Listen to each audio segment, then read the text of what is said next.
अस्सलाम वालेकुम। मेरा नाम डॉक्टर रिजवान है। आज मैं बात करूंगा नमाज क़ज़ाए उम्री के बारे में। जिन लोगों की नमाजें क़ज़ा हो गई हैं और काफी सालों की क़ज़ा नमाजें हैं, उन्हें चाहिए कि वो खुद हिसाब लगाकर उनके पढ़ने की अभी नियत कर लें। इससे सबसे बड़ा फायदा यह होगा कि अगर वो क़ज़ा नमाज पढ़ने की नियत करके घर से बाहर निकलें और किसी भी वजह से उनकी मौत हो जाए तो इंशाअल्लाह ताला उनकी वो तमाम नमाजें उसकी नियत की वजह से पढ़ने में शुमार हो जाएंगी। लिहाजा आप सबको मशवरा है कि जिन जिन की नमाजें क़ज़ा हुई हैं वो आज से ही पढ़ने की नियत कर लें। आइए अब हम आपको क़ज़ा नमाज पढ़ने का तरीका बताते हैं। सबसे पहले नियत करें। फर्ज करें कि आप मगरिब की नमाज क़ज़ा पढ़ रहे हैं, तो नियत इस तरह करें कि मैं नियत करता हूं नमाज मगरिब पिछली 3 फर्ज, और बाकी नियत वही करें जो करते हैं, और अब अल्लाह अकबर कहकर नमाज शुरू करें। रुकू तक वैसे ही पढ़ें, मतलब सना, औज़ु बिल्लाह, बिस्मिल्लाह, सूरह फातिहा और फिर कोई भी सूरह।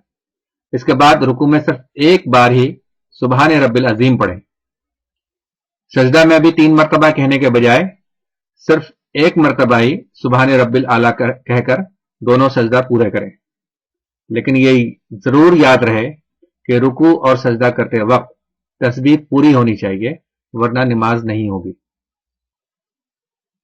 क़ज़ा नमाजों में सिर्फ फर्ज ही पढ़ते हैं, लेकिन इशा की नमाज के साथ वितर पढ़ना जरूरी है। फजर के 2 फर्ज हैं, इसके अलावा ज़ोहर, असर, मगरिब और इशा के 2 से ज्यादा फर्ज हैं। तो जब 2 रकत मुकम्मल कर लेंगे, उसके बाद तीसरी और चौथी रकत में सिर्फ 3 बार सुभान अल्लाह कहकर रुकू में चले जाएं।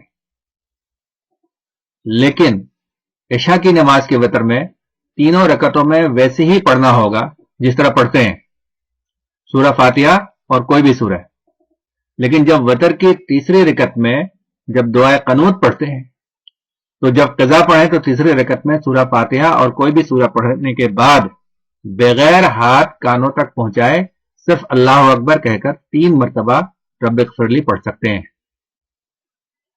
क़ज़ा नमाज में आखिर में जब अत्तहियात में बैठते हैं, वहां पर अत्तहियात के बाद दोनों दरूद शरीफ और कोई भी दुआ पढ़ने के बजाय सिर्फ इतना कह दें, अल्लाहुम्मा सल्ली अला मुहम्मदिन व आलिही।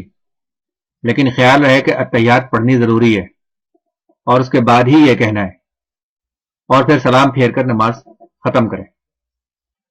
यह था नमाज क़ज़ाए उम्री पढ़ने का तरीका। आइए हम एक मिसाल से इसे मजीद समझने की कोशिश करते हैं।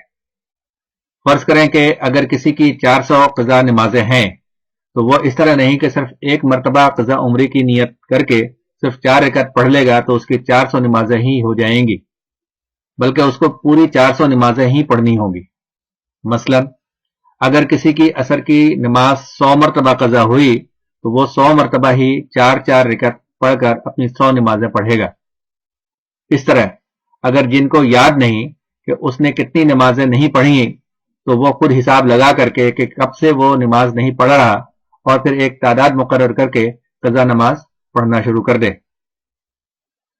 आखिर में एक जरूरी बात यह है कि अगर आपने क़ज़ा नमाज पढ़ने की नियत भी कर ली है और पढ़ भी रहे हैं, लेकिन जो रोजाना की 5 वक्त नमाजें हैं वो फिर से क़ज़ा हो रही हैं और आप छोड़ रहे हो कि क़ज़ा पढ़ लूंगा, तो ये गलत है।